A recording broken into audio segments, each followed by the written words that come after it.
സാമൂതിരി ദേവസ്വത്തിന് കീഴിലെ ക്ഷേത്രങ്ങളിൽ അനധികൃത നിയമനം നടത്താൻ സാമൂതിരി രാജയുടെ മക്കളും മരുമകനും ചേർന്ന് വ്യാജ സീൽ ഉണ്ടാക്കിയതായി പരാതി.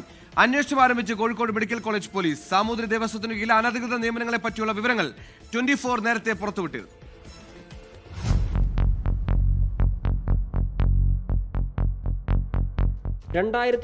മുതൽ 2025 വരെ നിരവധി തവണ തട്ടിപ്പ് നടത്തിയെന്നാണ് പരാതി. ആ കാലയളവിൽ സാമൂതിരി ദേവസ്വത്തിന് കീഴിലെ ക്ഷേത്രങ്ങളിലെ ട്രസ്റ്റിയായിരുന്ന KC ഉണ്ണിയനുജൻ രാജയുടെ ശാരീരിക അവശത മുതലെടുത്ത് അദ്ദേഹത്തിന്റെ ഒപ്പ് വ്യാജമായി ഉണ്ടാക്കുകയായിരുന്നു.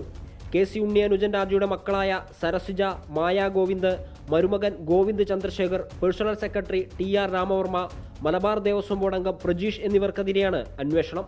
തിരുനാവായ, ആലത്തിയൂർ, പെരുംതൃക്കോവിൽ തുടങ്ങിയ ക്ഷേത്രത്തിൽ വിവിധ തസ്തികകളിൽ അനധികൃത നിയമനം നൽകി സാമ്പത്തിക നേട്ടമുണ്ടാക്കിയെന്നാണ് പരാതി.